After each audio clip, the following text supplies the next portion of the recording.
Hey guys, Kalila here and welcome to another video. Today I'll be knitting a slipover for the first time, kinda, not really. The pattern is the Stockholm Slipover by Petite Knit, and even though the difficulty rating is 4 out of 5, it is very easy, so simple, and I think it's 100% beginner friendly. The yarn I'm using is Drops Lima, which is a blend of like wool and alpaca, and I'm also using my Lika Cypher needles in a size 4.5mm needles. I love these so freaking much. I actually have done a sweater vest before because, you know, a slipover is basically a sweater vest, but I don't count that because it was just a little practice thing that I did at the beginning of my knitting journey, and it probably won't be something I'll be wearing often. Maybe I will in the house, but like, I don't know. I don't really count that. But this one that I'm making, I will definitely get wear out of it because it turned out perfectly. You guys will see at the end. It was just so good. I was so happy with it. The only difficulty, like I said before, it's a 4 out of 5 difficulty, but the only difficulty in this would be the German short rows.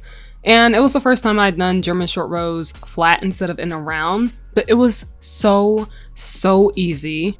German short rows are very easy. Literally, I don't know why I was intimidated by it. I mean, I was a beginner, so I feel like anything that you don't know is intimidating, so that's definitely a factor.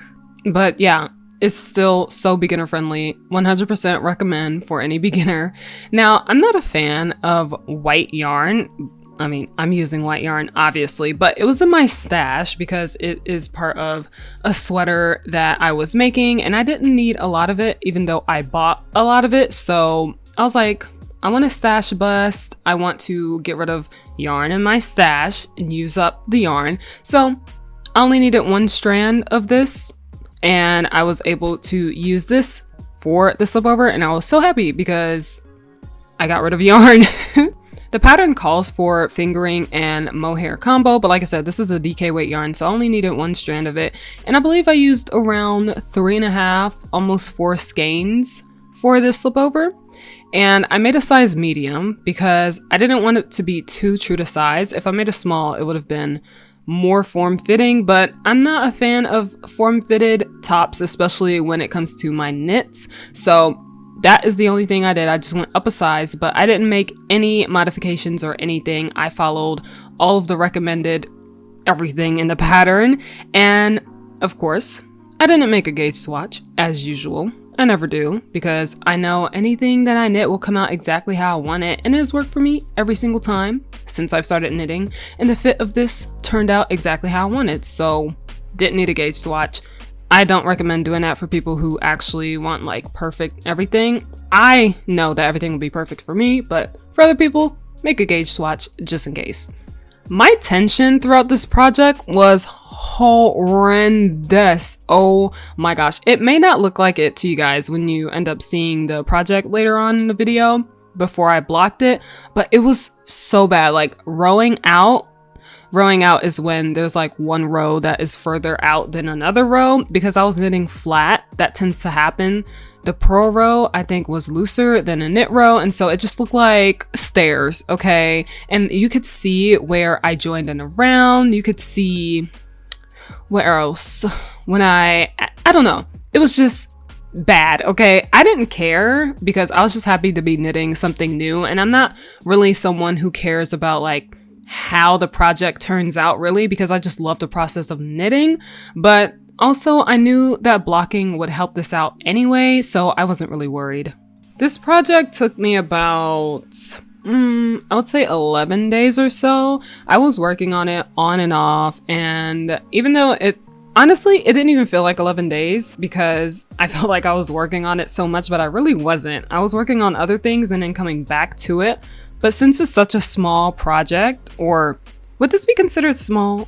I don't know, it's small to me compared to like sweaters and cardigans. So to me, since this was such like a small project, I feel like it was quick. But in this clip here, I actually stayed up because I was binding off the body, and I was like, okay, listen, I'm not going to bed until I finish this, because I actually had a timeline after I was done with everything. I was like, okay, now I want to finish the slipover at this day, that day. And I stayed up doing that. I think I stayed up until midnight. I'm not sure. You'll probably see a clip of me showing the time at midnight or around midnight. We'll see. Next clip. Okay, yeah, there it is. I was done with that in like an hour or so, and then I started working on the neckline, and it was my first time actually picking up stitches to do ribbing for a neckline, and it was so much fun. I did not count any stitch at all, because the pattern suggested picking up a certain amount of stitches around the collar. I just picked up whatever I needed to around the collar, and I didn't count anything, and it still turned out perfectly. And here I was just admiring the fact that one side looks so different when it's finished, and one side was just like raw. And that's the finished project. It's so stiff. Look at the back. You see all the rowing out and stuff. Oh my gosh. But now I am gonna be blocking. And when I was blocking, I used my portable sink, and the wool wash I use is called Eucalyptus in the scent eucalyptus. It smells so freaking good.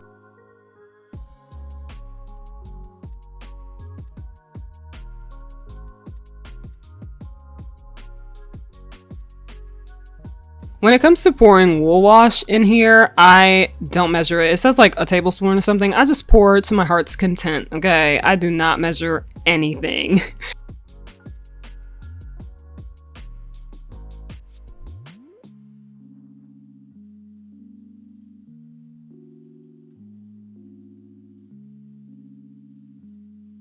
I usually leave my projects in for about an hour, but I left this in for like an hour and a half because I totally forgot. My alarm went off, I turned it off, and didn't even go and take my project out, but it's fine. I feel like the longer it's in the water, the softer and more drapey it gets. And since this is alpaca and wool, I'm like, oh my gosh, it's gonna be so drapey afterwards. So I was really happy with it. It took about 5 to 6 hours to fully dry, but I still left it overnight because I'm such a just-in-caser. Like, I don't care. I'm like, maybe there's still a little bit of water left in it. I need to leave it. Anyway.